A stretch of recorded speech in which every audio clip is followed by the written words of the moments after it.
we start off with a reasonably open question, which is like for you to kind of just give us a little bit of your background, because then I'll kind of dip into slightly more specifics from there. So kind of like talk us through, you've just mentioned like about obviously having anxiety and stuff. Like what's your background in terms of mental health?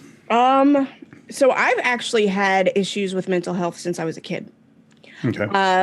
A lot of the times it wasn't diagnosed, or it was underdiagnosed, or it was chalked up to the environment that I was in, which played a pretty major role.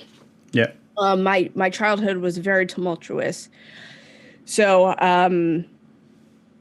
my biological mother, because I'm adopted, was very mentally, emotionally, physically abusive. So having to kind of go through life hearing, you're nothing. You were a mistake. You're nothing but money to me. You are never going to be anything. Like it weighs on you. That's something that you can't escape from, no matter how far away you are from it. Mm-hmm.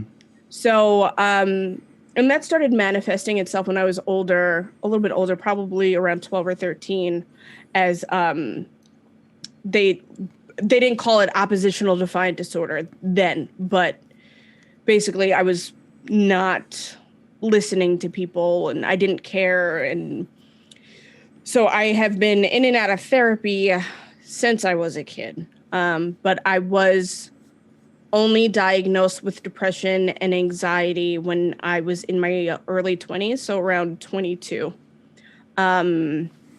And I recently was diagnosed with PTSD because a year and a half ago, I almost lost my life in childbirth with my daughter.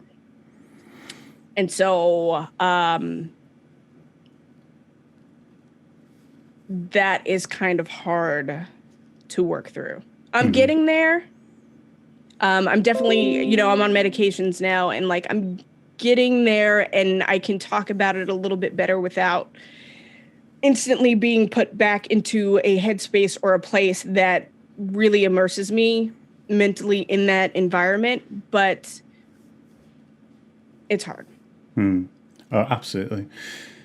You said obviously that there was mention of ODD when you were younger. Like obviously it wasn't named that at the time. Has that been something that you've had an official diagnosis of since, or no? Okay. Would you kind of explain for people in chat what that is? Because actually, this is the first time ODD's come up on the channel. I know what it is, but we've never actually discussed it on the channel before. So I think this would be really useful for people. Sure. Oppositional defiant disorder is basically a disorder in which the person feels very compelled to act out against the norm. So, and it's not just like, I don't want to brush my teeth today. It's, I don't want to brush my teeth. You're not going to make me. I'm going to throw, I'm going to punch, I'm going to kick, I'm going to call you names, I'm going to scream. Just because I don't want to do that one thing. Yeah. Does your kind of experience of this extend to like wanting to lash out towards authority figures as well? Kind of. That's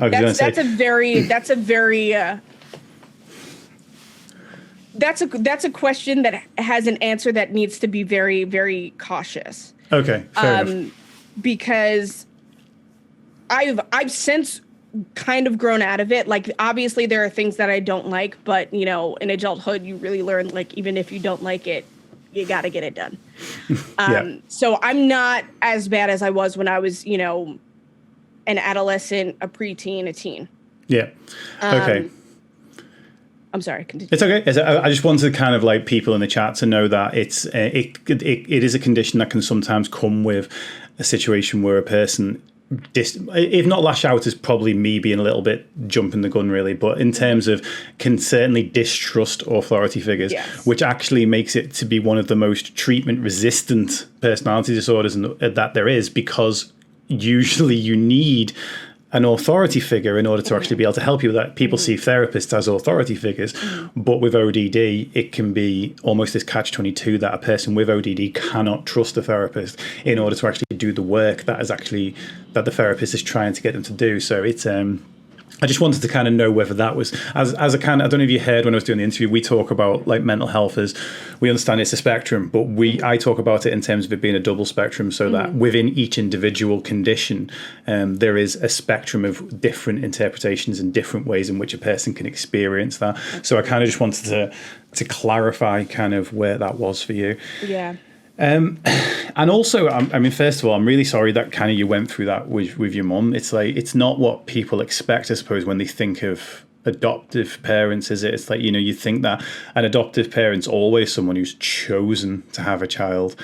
So it's almost like you'd expect an adopted parent to, in their own way, be even more supportive than a biological parent, because like this is definitely 100% a path that they have chosen. Yeah. So I just to kind of clarify, my adoptive parents are fine.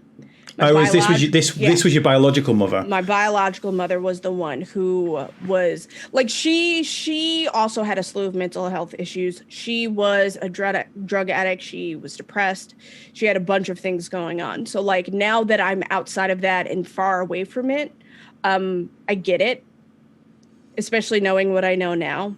Yeah. But it was unfortunate that she was at a point where she felt like I was the one that was the reason for everything. Yeah. Yeah. Oh, okay. Sorry. I must have missed one very important word. No, you're okay. You're okay. Okay. So in terms of like, what have been some of the positive points in terms of your mental health, like things that have actually helped make you make realizations or move forward? Therapy's been a big help for me. I do a lot of journaling. When I get into a point where I feel the anxiety really start to creep up and like take hold, I will go through the alphabet and I will start, I'll start with a category, and like, so it'll be games. And then, I'll be like, I'll A for agony, B for Blackout Club, C for Call of Cthulhu. And I just go through the alphabet. And if I'm still not calm by the time I get to Z, I'll do like locations, like A, Alaska, B, Beirut, or whatever it is. And that usually brings me down. Yeah. How did you discover that? Honestly, my therapist. Yeah. Oh, okay. So I just recently discovered that, because she, when I was talking to her about my issues with sleep, because things that they don't tell you about PTSD is it's not just like you have flashbacks, because I don't necessarily have flashbacks. Like, I don't disassociate with myself and go to another place. Like, I just live in my head, and I have irrational fears of things. And I don't handle even minor trauma well anymore. Like, that will literally give me a panic attack. So when I had explained that to her, she actually was like, well, basically what you have to do is train your mind to not, you have to work it to not allow yourself to go through the rabbit hole that is, your trauma. Mm-hmm.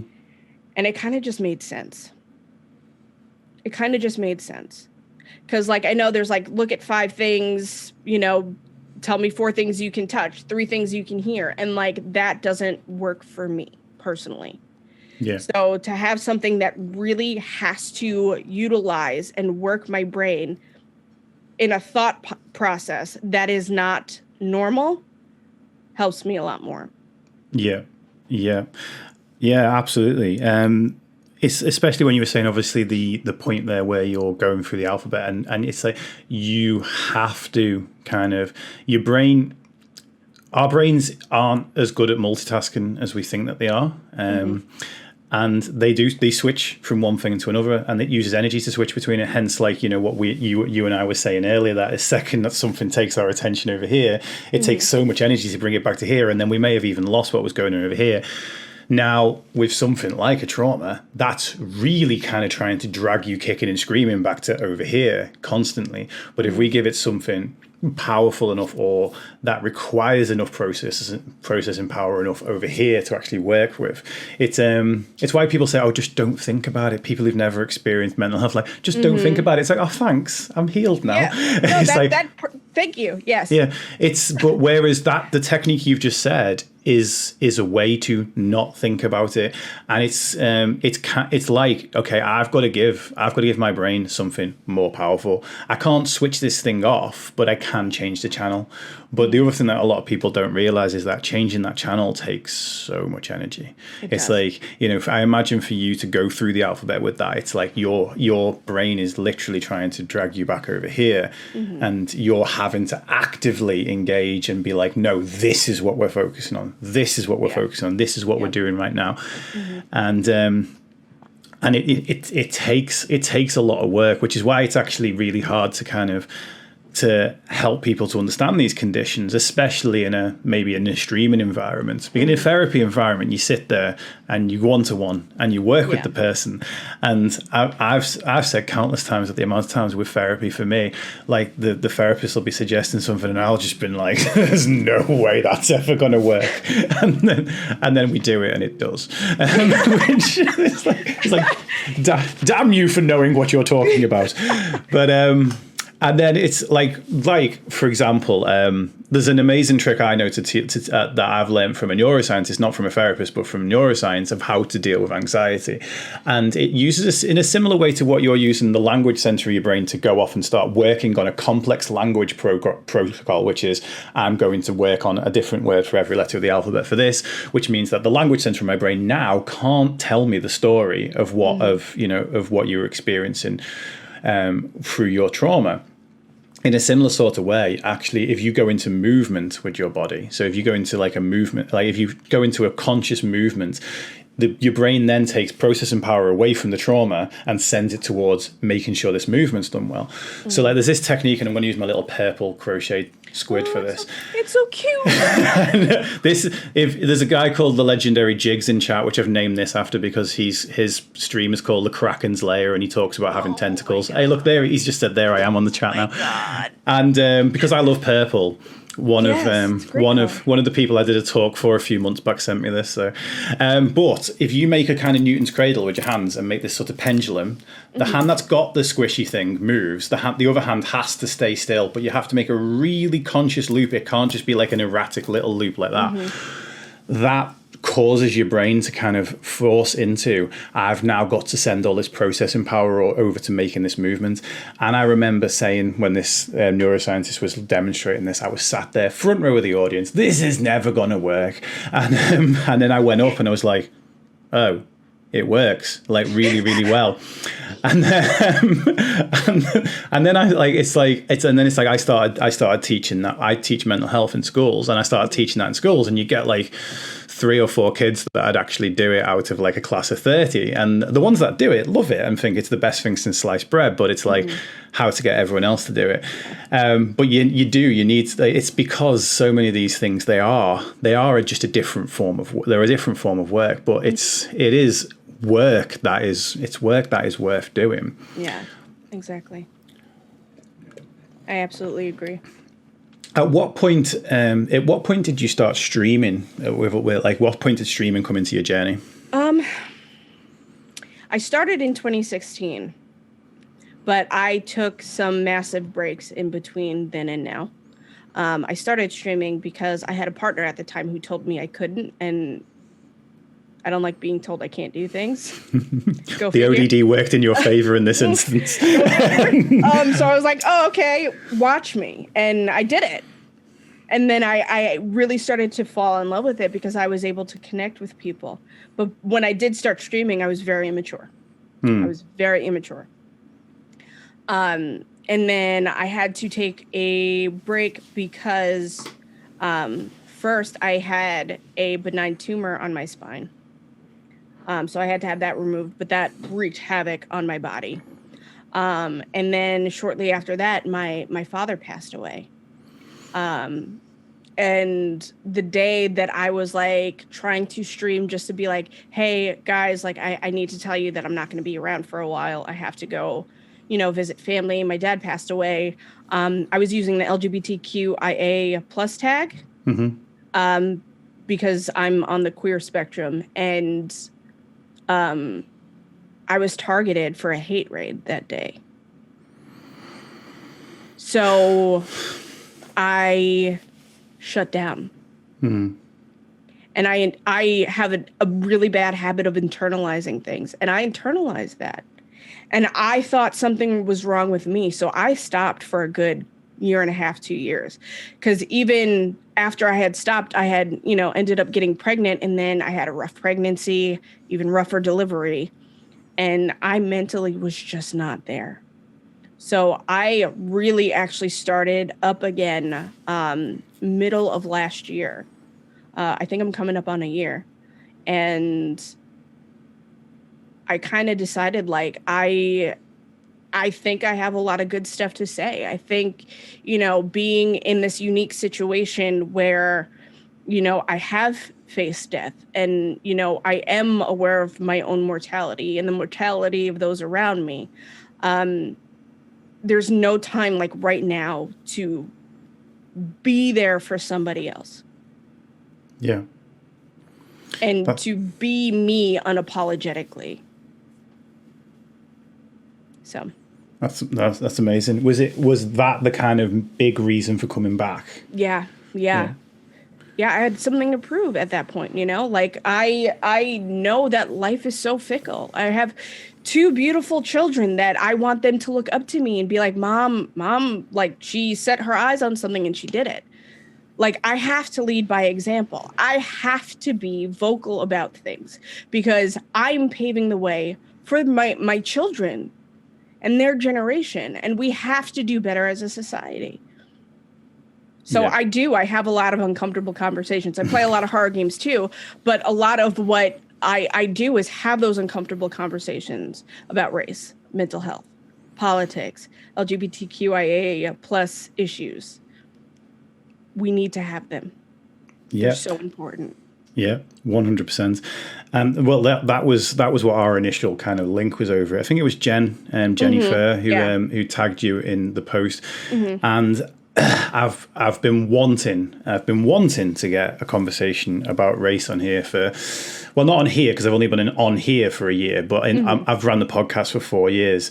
And I remember kind of 3 years ago trying to make it happen, but just like, being a white person who lives in an echo chamber, not having the contacts, not having, and definitely not being the person to actually to have an opinion that was going to be of any benefit on any of these things. So my main kind of goal there was to obviously uplift the voice of creators that are already out there doing that. And that's obviously one of the big reasons for having you on here today. So what I would like to kind of do is, again, like we've just talked about kind of like the history through your journey in terms of mental health. Again, is to you, to whatever level you're happy with, like, would you be okay to talk us through kind of the history of experience of racism in your life? Yeah, absolutely. I have a very unique experience because my adoptive family is white. So I didn't really learn about racism until I was a little bit older because I was never really taught or prepared for any of that. And I think the first time that I really experienced racism that I knew was racist was when I was in 6th grade. How old was I? I think I was 10 or 11. And Linkin Park was a huge thing. And I loved Linkin Park. I was like, yeah, this song is great. Little Ravens rocking out in the back of the bus. And somebody turned around and was like, you can't listen to Linkin Park. You're black. And I was like mortified. I was like, I didn't know. Like I literally told him, I was like, I didn't know I wasn't allowed to listen to that, because I had no idea that that was blatant racism. And like when I talk about this, especially with you know, my community, like I tell them that racism is taught inherently. And the reason why I know that is because me, when I was a little raven running around, I would cross the street if I saw a black man, because I was scared. Me, like he would have looked at me and been like, oh, you know, cute kid. But the implicit biases are taught, even if they're not spoken, they are taught through body language. And it wasn't until I left that bubble that I really started to understand exactly what was going on. Because people would say things to me all the time, and I would just be like, yeah, cool, that's cool, because I was the token. I was the token black chick. I was the chick who, you know, gave people a reason to be racist, because I was like, oh, okay. And anytime that I had brought it up with my family, they're like, oh, don't worry about it. Like, it's fine. You're fine. Don't worry about it. Like, they're just joking.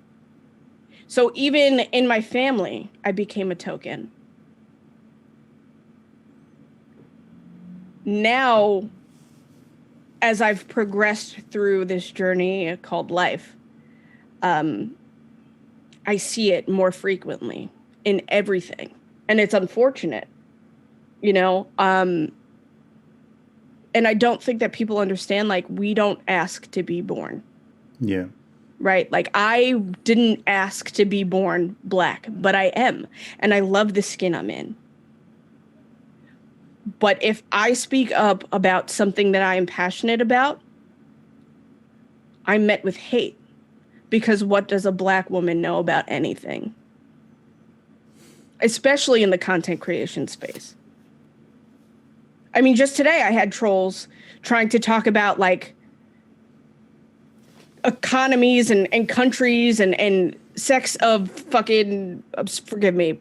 You can swear your head off. It's fine. I'm sorry. I'm trying not to, but like they basically were like talking about nations that were built on slavery as if I was supposed to be okay with that. And it's like they're microaggressions, right? So have you ever seen the movie Get Out? Yes. It's that. It's very much that. It's very much, oh, I loved Obama. Oh, yeah, my favorite basketball player is black. People don't understand that that is inherent racism. It is. Because if you are trying to relate to a black person by bringing in black culture that you know nothing about, that is what you're taught to do. That's racism. And unfortunately, you know, like, I'm not saying all people of color, like, we've seen all people of color experience it, especially, you know, over here in the States where everything is going crazy. You know, it's not limited to black people, like Asian people experience it, Muslim people, Indian people, anybody who has any form of pigment, Latin people, indigenous people. We are all lesser than because we don't fit the European standards of beauty. And because of that, our input and our value is diminished. And it's always an uphill battle. Like, I say it all the time, and I know people really get upset with me when I do. I don't care. But like, I, as a black woman, have to work 10 times harder than a mediocre white person. I'm not making, like, I don't just say things to say them. Like, it's true, and we've seen it.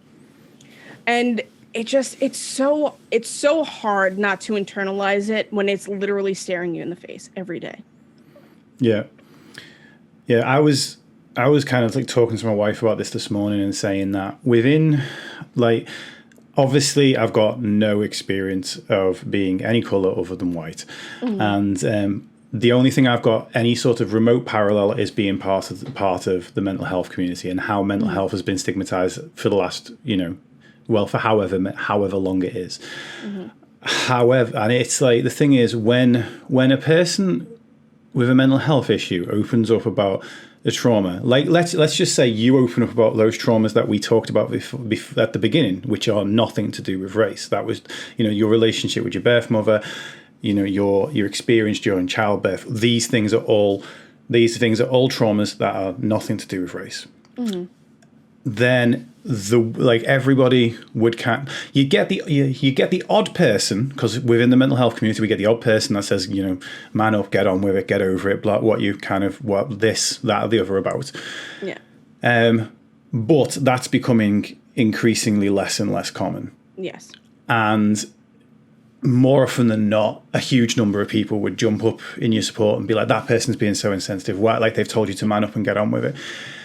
Yet with race, like, people are constantly told, like, oh, put the past to one side, put this to one side, put that to one side, put this to one, just push it down. It's like, if I was bullied at one point about not having money. My family didn't have much money when I was first growing up. I was bullied for not having the correct pair of shoes. And if I open up about that story, like, I don't get people telling me, "Oh, just put that to one side." I think that was about economy or class or whatever it might have been at the time. Whereas if someone was like, I was bullied for the color of my skin, people then come out with the whole, "Oh, you've just got to put it to one side. You've got to be the bigger person," or whatever it might be. And it's whatever a person is being trolled for, abused for, picked on for, whatever word you want it, marginalized for, whatever a person is marginalized for, is a trauma. And I don't know. I can't get my head around why people can't see that when it comes to race. It's like, because if your kid was picked on for wearing glasses, which is something they didn't choose, then people would be like, "Oh, bullies are so mean," and all the rest of this. Whereas when race comes into the question, it's like, again, just get over it. Like, God forbid that you put a black person and mental health together. Because then we have things that happen like George Floyd. I'm going to get really emotional.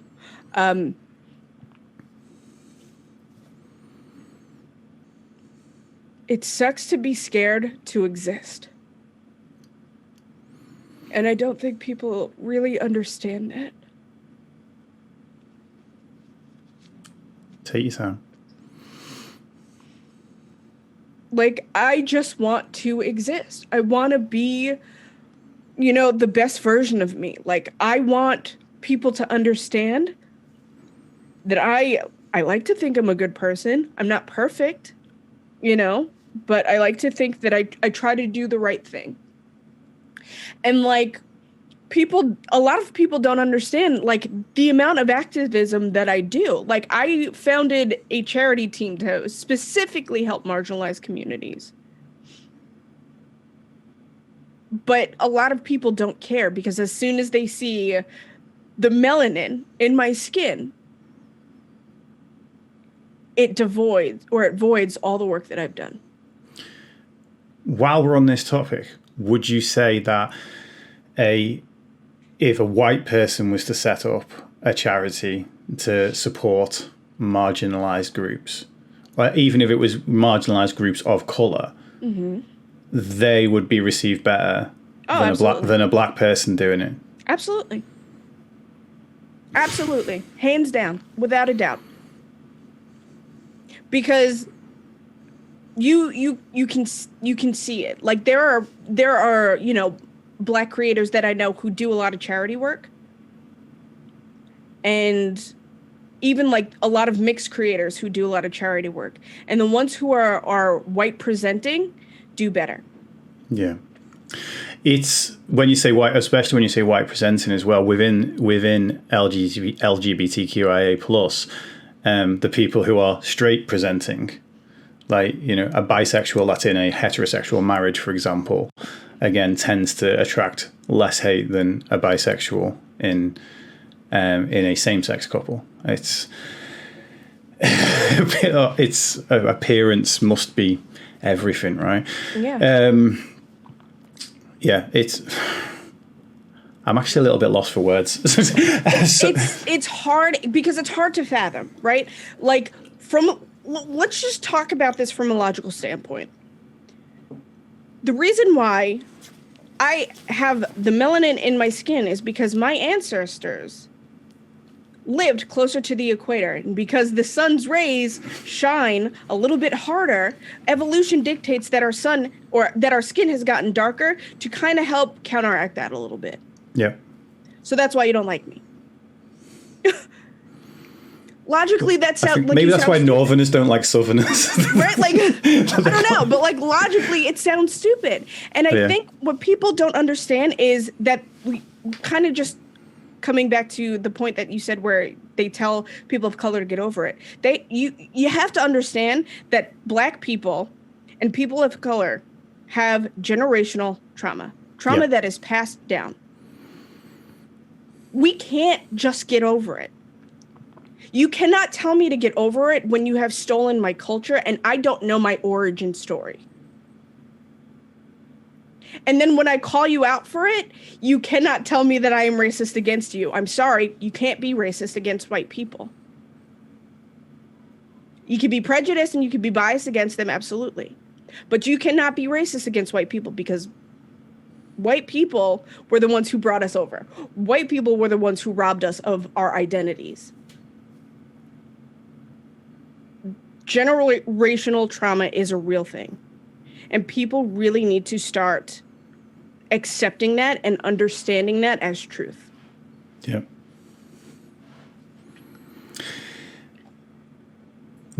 Could you, like, I've tried to do my best with this in the past, but could you kind of explain why when both times that the Black Lives Matter movement came to prominence, why all lives matter is such an issue? Because to say Black Lives Matter inherently insinuates that all lives matter more than Black lives. Yeah. We are not saying that, you white people, you don't matter. We're not saying that. We're saying we want to be equal. We want to stop being killed in the streets by police just for fucking walking. We are tired. Like, all lives matter means nothing because Black Lives Matter literally dictates that your life matters. Literally dictates. Yeah. Yeah, one of the ways we've talked about it before is that if you were to go to a cancer research rally, mm-hmm. and you were to stand there with a banner up saying all diseases matter, you'd see the problem there again. Yeah. If you were to, and it's, do you think that? Do you think there's a percentage of people that say that think they're saying something right? Oh, absolutely. Willful ignorance is real. Right? Like it's not just ignorance, because ignorance, like, I can handle that. Like, we all are ignorant on something. Mm-hmm. But that you can work to change that. Willful ignorance means that it may not be true, but you don't care. You are firm in your thought process, and you are not willing to change anything. Therefore, you will not grow, and therefore you will stagnate, and so on and so forth.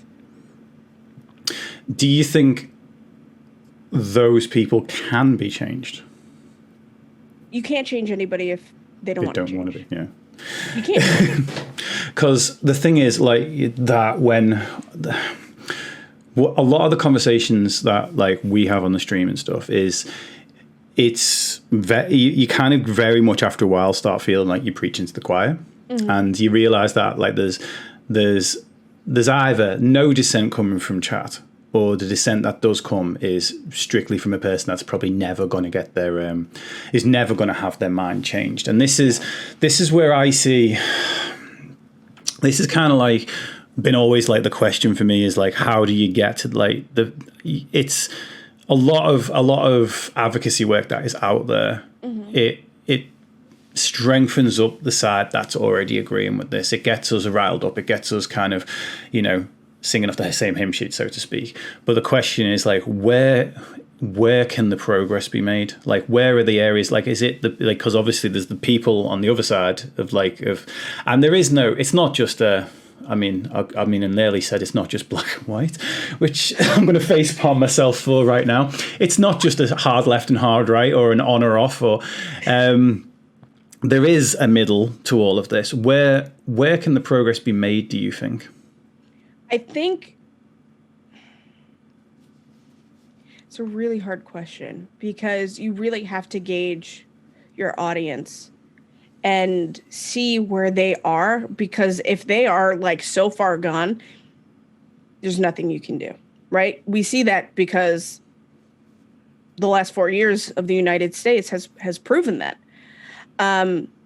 But there are people who are educated and willing to listen to the other side and have healthy debate. So usually they present themselves. There have been a couple of times where I have had, a healthy debate, like, well, I don't believe that this is true. And why? Explain it to me why you don't think it's true. Particularly, the one instance that I'm thinking of is transgender. They're like, well, it doesn't exist. You're either a man or a woman. And I was like, why? Why do you think that? And we went down the list. And there was for every argument he had, I had a counter argument. I was sending him like scientific studies, basically dictating that his train of thought was wrong. And he's like, you know what? I really have to read this. He's like, I have to read this. And, he may not be thrilled to admit it, but he's at that point where he's starting to actually understand. Unfortunately, there's not, there's a class of people who do not want to be educated. And I wish we could, I'd love to be able to sit down and have hard talks with people. But when you grow up in a system that is teaching you to hate others, it's hard to break free from that. It's about comfort. People don't want to be uncomfortable, but you have to be uncomfortable if you're going to grow. Yeah. You cannot have growth without discomfort. Yeah, 100%. The system that is teaching people, would you say, is that the home? Is that the school system? Is that the government? Is that all of the above? Like,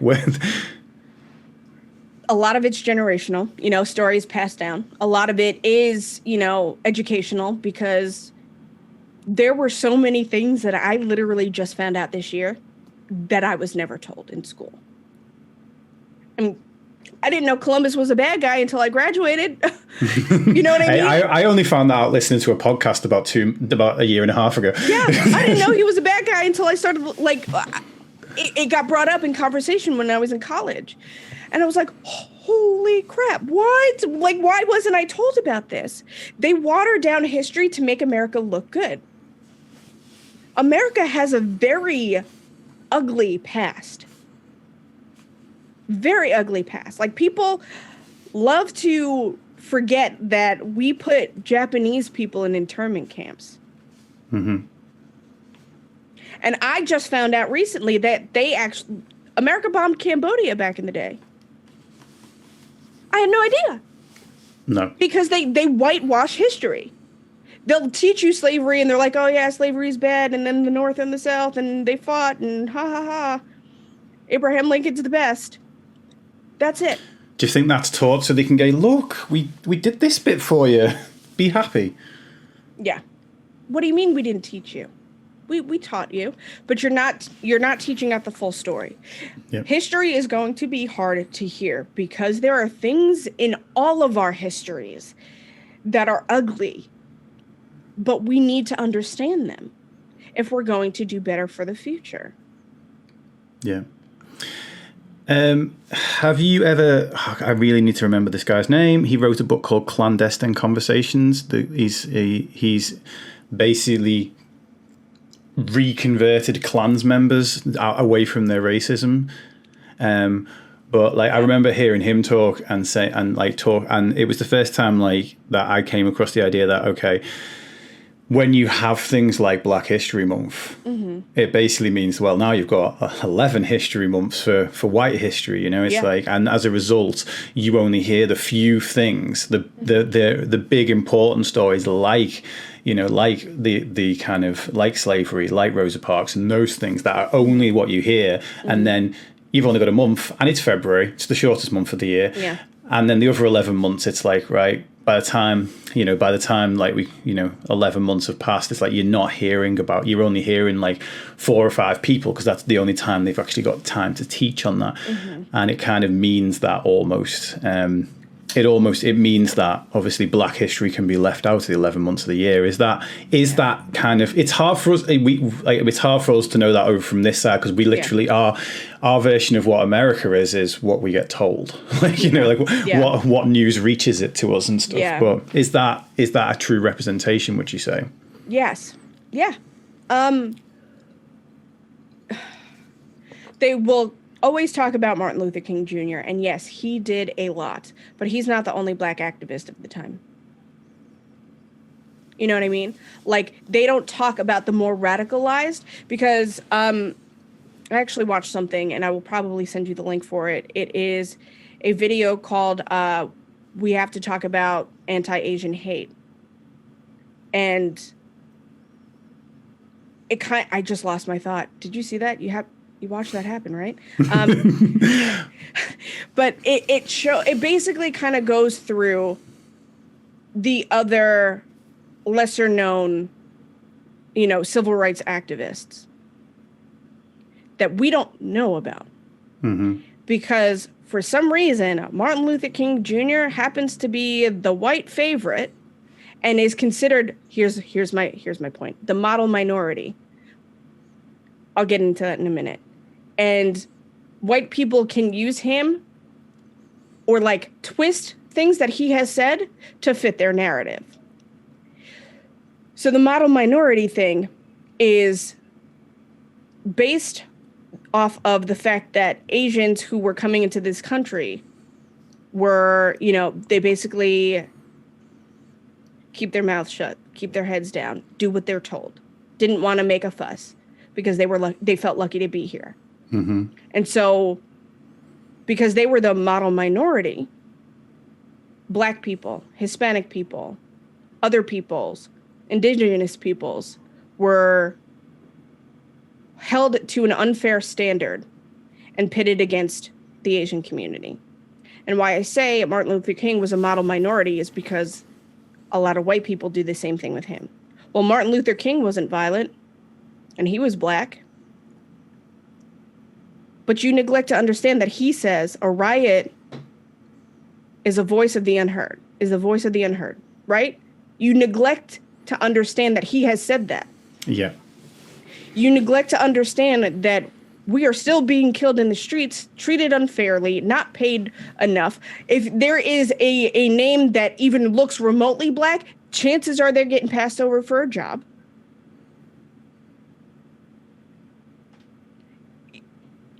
Just because you say Martin Luther King is a good guy doesn't mean that you're not utilizing that in a way to try to hurt us.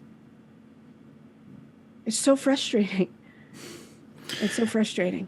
Adam, I think he's there. Can you pop that?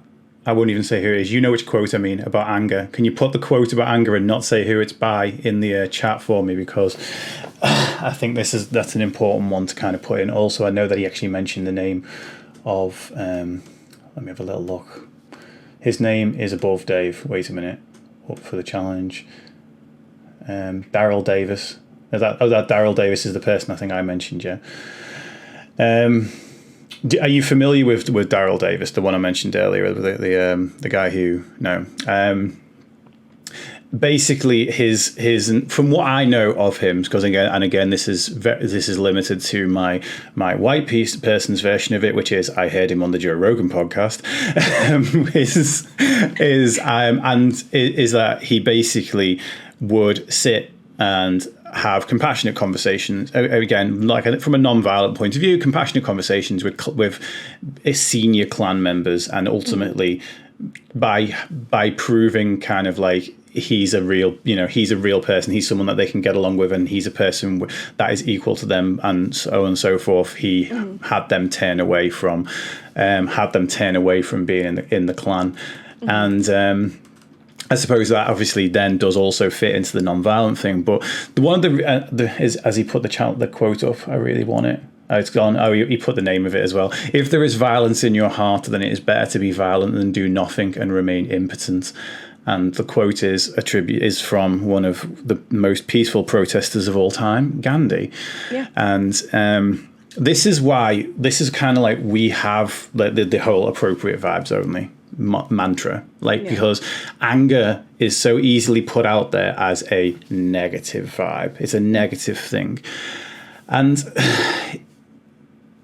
I don't think that anger is a negative thing when a person is pushed to the point of anger. Yeah, it's like, absolutely. I think it's the most appropriate thing that person can feel. And again, one of the other things that I only kind of learned and started getting my head around last year, which is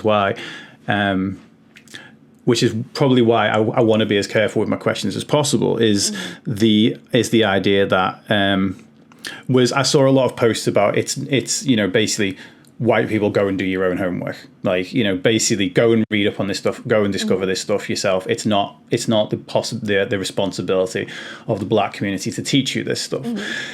Which I totally and utterly understand now. At the time was like, but I want to know, and the quickest way to find out is to ask questions, and again, privilege, right?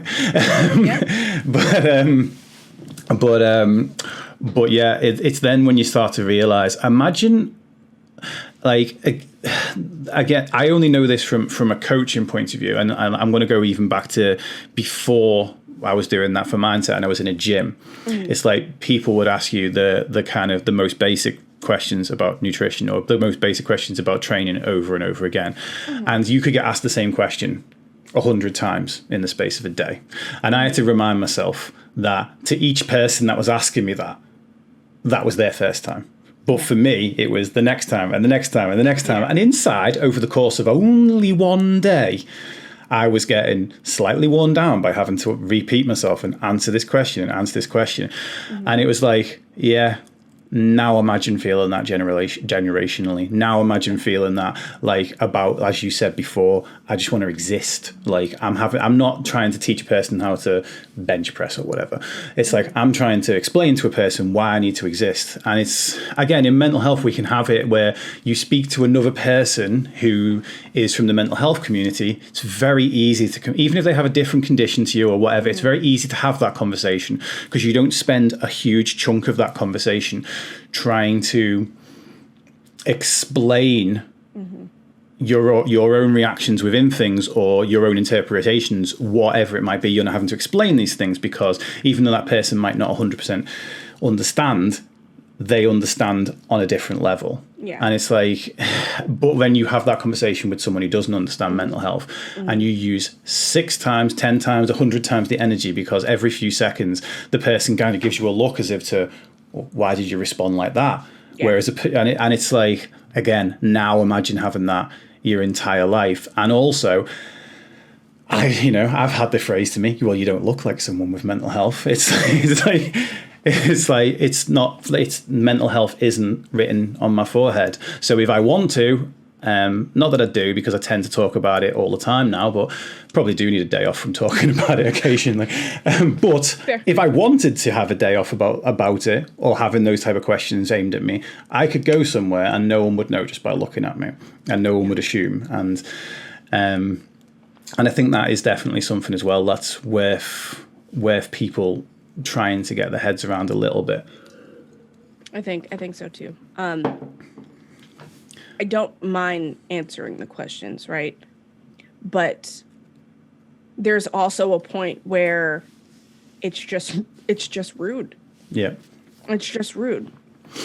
Well, what do you mean you get looked at when you're in the store? I mean, that's what I said, right? Like, what do you mean? What do I mean? I don't have to explain it further. There are things that, people really just are very crass about. And, I don't mind answering questions. I don't mind, having questions asked, but don't be rude about it, right? And like there are going to be days where I'm like, I'm not here for it. Yeah. I can't do it today. And like, unfortunately, there's an expectation that we always have to answer these questions, and we don't. We are allowed to have boundaries. Yeah. To protect ourselves, to protect our own energy. We are allowed to say no, but if we say no, we're vilified for that. We become the bad guys. And then it becomes, oh, well, I tried to ask Raven such and such, but she wouldn't let me. So how the hell am I supposed to grow if she's not going to help me? Yeah, okay. There's only in 8.7 billion people or 7.8 billion, there's only one person that can help you learn this stuff. Pick up a book. Well, it's not that hard. you want in 7.8 billion. Like, that's why they want you. Jesus. No, thank you. No, thank you. I think this is extremely important. Like, I think people really, really need to respect that. It's try to understand. I tried to explain this years back, and I'm trying to think of it was when they talked about having Idris Elba as James Bond, and I was like, yes, I bloody love me some Idris Elba. I can totally get on board with that. And then obviously everyone, you suddenly have the well, why, why are we kind of replacing, like, why are we because there's a situation where if you were to replace a character that is played that is traditionally a person of color with a white person, that's a problem, but the other way around it's not. And again, a lot of white people cannot get their head around this. And the funny thing was, I saw everyone, like, not everyone, but a whole lot of people seriously up in arms about the James Bond thing.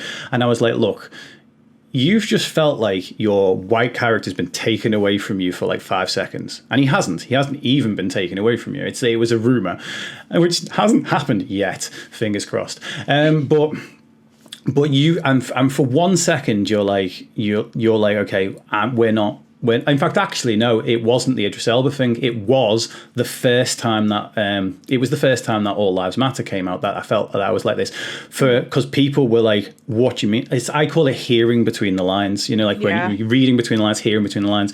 And again, I know it's not a valid comparison, but it's the only comparison I've got. I say to people, like, if I say to people mental health matters, I'm not saying physical health doesn't. Yeah. I'm just saying mental health matters. If I wanted to pick a particular part of mental health, like bipolar disorder, and say that matters, I'm not saying that any other part of it doesn't matter. I'm just saying I want to shine a spotlight on this one thing right now. Yeah. And no one was ever saying white lives don't matter. Okay, maybe one person somewhere on the internet, probably on 4chan, was saying it, but it was, but no one was saying that. But white people were hearing it. That was so oddly specific. I loved it. Like, it's like I don't like using absolutes, because the second I say no one's done it, I can guarantee that in my inbox tomorrow someone will say, actually, here's someone who said it. Right? Yeah. So I like to admit that there's probably one outlier out there somewhere. Yeah, absolutely. But no one was saying it. Practically no one was saying it. But let's say even if there was one person saying it, the ratio between people who were saying it and people who were hearing it was massive. And it was like, okay, for like a day at this point, this is like probably the first day it even happened, like, white people across the world were throwing their teddies out the pram because they're like, but what about us? It's like you've just felt there you go, you've just felt marginalized. Yeah. And now you're reacting like this. You've felt marginalized for 5 seconds. Yeah. And really, in the grand scheme of things, you're actually not marginalized. You're just not the trending hashtag on Twitter right now. Yep. So it's which let's face it, most trending hashtags, if you go into them, the first 500 posts are, I saw such and such was trending. So and I'm like, I can't even find out why this is trending. It's like, especially when it's a celebrity name, it's like, are they dead or married? It's like, and then it's like, I found that Ian McKellen was trending, so here's a gif of him. So but for 5 seconds, like white people felt marginalized, and at that point I was like, now multiply that by infinity. Multiply that feeling that you've got of being marginalized for the fact that a hashtag isn't directly saying that your white life matter. Now multiply that by like a million, and then infinity, and then generations, and all of that, because you're upset right now because you've been marginalized for 5 seconds. Yeah. Now, like, the people that are speaking out they were marginalized, their parents were marginalized, their grandparents, and it's like, okay, the reason I use these type of analogies, as I say, they're the best tools I've got, is to try and get people to go, oh, actually, yeah. Like, that's always been my goal, is like, I said before, the people that I'm always trying to sway the people that can't be swayed. It's stupid. No, it's a really bad idea. Listen, it's a noble goal, but no, you can't.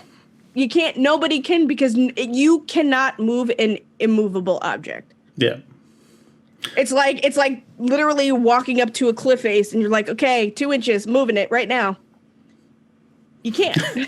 Oh, sorry, I just got distracted by the chat because no, you're fine. Ashley Meeker said some white people just want to be oppressed so badly. Come on, Jake, it's not that deep. It's facts. Oh. That's facts, though. Like, they will find any reason to make themselves feel like they are the most important, especially when something doesn't go their way. You want to talk about oppositional defiant disorder? You got it. And the thing is as well, it's, as I said before, it's not even that it's not even like the world saying that you're not important. It's just saying you're not the most important thing being talked about at this exact moment in the time. But by the way, because you are probably, what's the word I'm looking for? Disproportionately important. This is kind of like that reason that exists is why this exists. And okay, right. I wanted to get into how racism impacts and intersects with mental health. Have you got any kind of thoughts and experiences on that? Absolutely. There is implicit bias in the medical system, right? Like, you can find studies on it, like case studies where Black people are less likely to be believed when they are, experiencing some kind of mental trauma, physical trauma.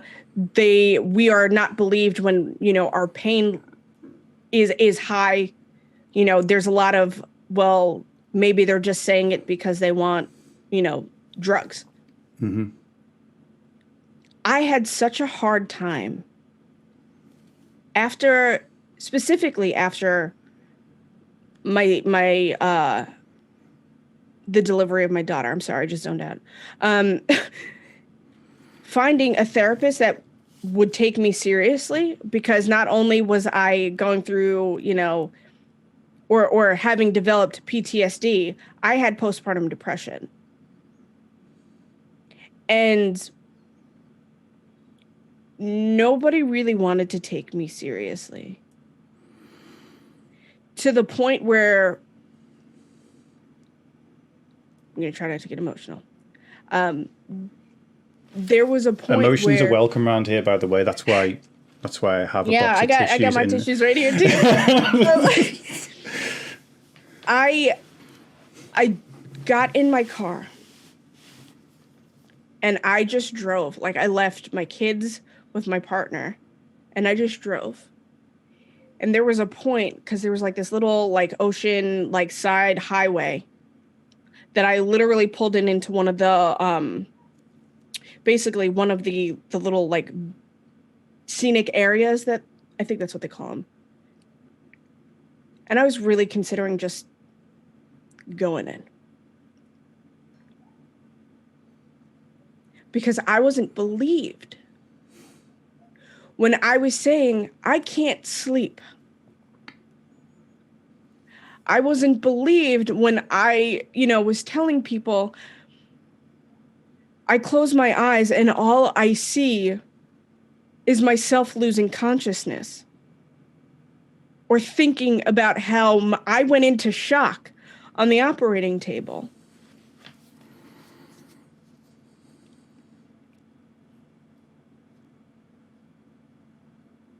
I wasn't believed.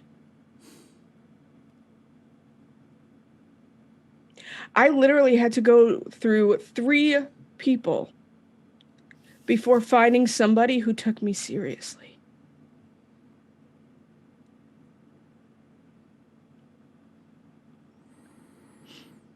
Three people.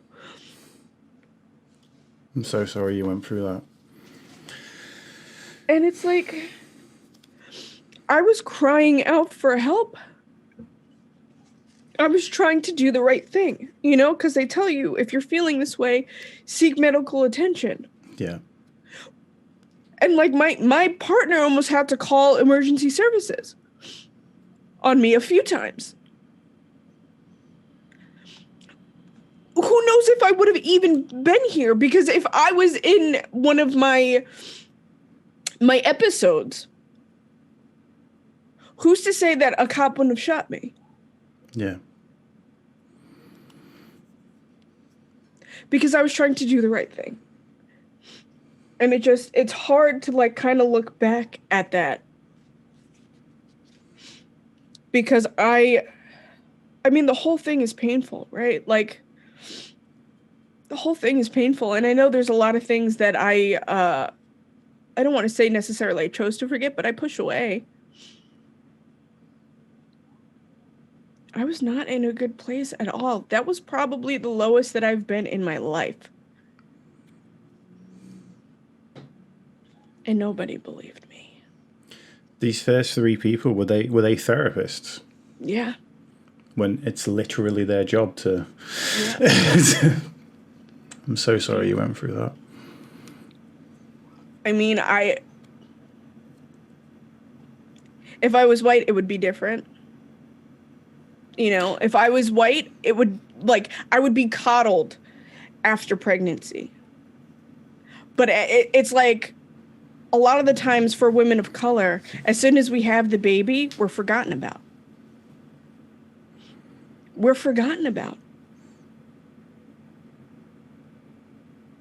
And that's not okay. Like, we deserve to exist. We have mental health issues just like anybody else. We are not always okay. Just because we've had to play the strong, independent person, because that is what society has forced us to do, doesn't mean that we don't struggle. Yeah. And even within the Black community, mental health can be a stigma, because you're supposed to just keep your chin up. Don't let them see you cry.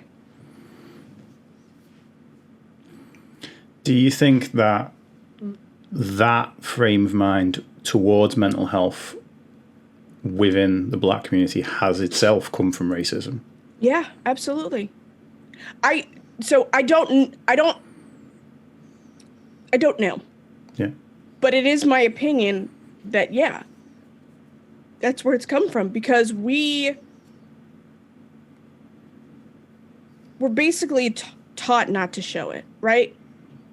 And this goes back to like the slave trade days. Like, if you showed any form of weakness, you were beaten within an inch of your life.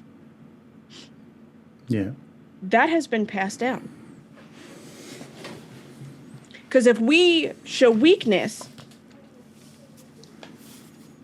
it's giving, the white man an opening to make us feel even worse or use that against us. Yeah. So that's that generational trauma.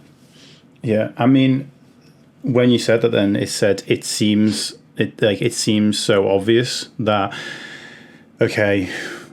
that not show, like within the UK, we have this whole old school British keep a stiff upper lip, man up, pull your socks up and get on with it attitude, which again is totally and utterly, when we talk about it now, we still get like the odd old person that was like, no, those were the glory days, but the vast majority of people understand when you say that this mentality that was there isn't doing us any favors. We need to kind of, and it's come from that time, it's come from that era, and people seem to readily accept that. And it just, as soon as you talk about it, then it seems really obvious to me that if you're being told from within your community, don't show any weakness when it comes to mental health, that must have come from, I mean, again, we don't know for definite, but it seems quite likely that we've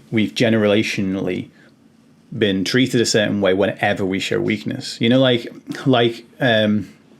dad was the type of person that if you were crying was the whole "I'll give you something to cry about" kind of person, Yeah. So I didn't tend to cry in front of him because of that. And that was passed on to him from his dad, and probably passed on to him from him, and so on and so forth. And when you open this is kind of like the big theme I'm seeing here, is that when I open up about that type of thing, 9 out of 10 people believe me. Yeah. When you open up about that type of thing, I'm lucky if 2 out of 10 believe me. You're lucky, yeah. And if there's no other people of color there, take that down to 1 out of 10, maybe. Yeah. So, and this is kind of like, this is the point I really want to drive home to anyone who's in chat and anyone who's listening on the podcast. I know particularly the podcast listeners, we've never covered this type of topic before. And I really kind of want to drive home this thought of, we've talked about it in mental health. When a person opens up to you about their mental health, you don't need to have experienced what they've experienced to believe that what they're experiencing is hard for them. Mm-hmm. If a person is telling you that what they've experienced is difficult for them, don't invalidate that. It's like that's kind of what I kind of really want to say. If anyone in chat, by the way, I know there's been a lot of chat. If anyone has got any questions for Raven, please do at me in the chat so I can get to them easily. You doing okay? Oh, I'm good. My eyelash is gonna fall off, but that's okay. Whatever. Is there anything else that we've not really covered that you would like to kind of get towards? Not really. Not really. I think we covered, a good spectrum of things. I guess the only thing that I want to say is, believe us. Treat us like people, because that is what we are. We're not just some, freak show to be stared at and gawked upon and talked about. We are human. We are human. We are not a subclass of people. And again, we just want to exist. That's it. Yeah. Demark Davis has said, have you ever had to explain to a friend as to why saying all lives matter is bad? That's to you. I also have those. Yeah, absolutely. And I've had to explain it to family members too.